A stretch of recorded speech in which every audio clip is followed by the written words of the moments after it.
Tablets అయిపోయిన తర్వాత మిగిలిన షీట్ ఉంటుంది కదా, అంటే అన్ని షీట్లు కాదు, ఇలాగ కొంచెం గట్టిగా ఉంటుందన్నమాట. ఇలాంటి షీట్లు మాత్రమే మనం తీసుకోవాలి. ఇలా తీసుకున్న దాన్ని ఏదైనా మెత్తగా ఉన్న, అందులోనూ పల్చగా ఉన్న క్లాత్లో పెట్టేసి ఇలా మడిచేసామనుకోండి, కార్నర్కి చక్కగా ఉంటుందన్నమాట. ఇప్పుడు ఈ కార్నర్ని మనకి స్టవ్ కార్నర్స్ ఉంటాయి కదా, ఇలాగ లోపలికి మడిచేసి ఆ కార్నర్ క్లీన్ చేయడానికి మనకి వీలు అవ్వదన్నమాట. మనం స్క్రబ్బర్ పెట్టినా సరే, ఎలాంటి స్టీల్ పీస్ పెట్టినా సరే ఆ కార్నర్ అన్నది క్లీన్ చేయడానికి శుభ్రంగా క్లీన్ అవ్వదన్నమాట. అలాంటి టైంలో ఇలా టాబ్లెట్లతోనే మనం చక్కగా క్లీన్ చేసుకోవచ్చు. ఇలా తుడిచిన తర్వాత చూడండి ఎంత నల్లగా ఉందో, అంటే చూడటానికి పైనుంచి బాగానే ఉంది, కానీ ఇలా తుడిచిన తర్వాత చూడండి ఎంత నల్లగా అయితే ఉందో. పర్టికులర్గా ఇలా స్టవ్ అనే కాకుండా ఇంకా మనం మిక్సీ ఉంటుంది కదా, మిక్సీకి కూడా కార్నర్స్ ఉంటాయి, ఆ కార్నర్స్ కూడా క్లీన్ చేసుకోవడానికి, అంటే పర్టికులర్గా కార్నర్స్ని క్లీన్ చేయడానికి ఇలాగా అయిపోయిన టాబ్లెట్స్ని రీయూస్ చేసుకోవచ్చు.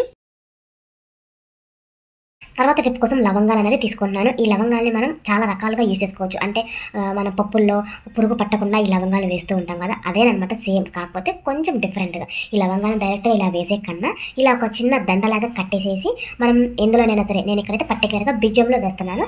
ఇలా మీకు డౌట్ రావచ్చు, లవంగాలను ఇలాగా దండలాగే కట్టి వేయాలా, మామూలుగా కూడా వేసుకోవచ్చు కదా అని. వేసుకోవచ్చు, కాకపోతే దండలాగా కట్టామనుకోండి, ఇలా బియ్యంలో వేసినట్లయితే మనం బియ్యం తీసిన ప్రతిసారి కూడా ఒక్కొక్కటి వస్తూ ఉంటుంది, ఒక్కొక్కసారి కనిపించకుండా బియ్యంలో దాక్కొని ఉంటుంది కదా, అలాగా ఉండకుండా ఇలా దండలాగా కట్టామనుకోండి, మనం బియ్యం వాడుకునేటప్పుడు ఈ దండను పక్క తీసేసి ఆ బియ్యంని తీసేసుకొని ఇంకా ఆ తర్వాత మళ్ళీ ఈ దండ వేసేసి బియ్యంలో పెట్టామనుకోండి, ఇలా వేయటం వల్ల పురుగు పట్టకుండా ఉంటుంది. అంటే మనం వెతుక్కోవాల్సిన పని లేకుండా ఉంటుంది అనమాట. జస్ట్ దండని ఇలా పట్టేసి లాగామనుకోండి, లవంగాలన్నీ దగ్గరకు వచ్చేస్తాయి కదా, అందుకోసం అనమాట.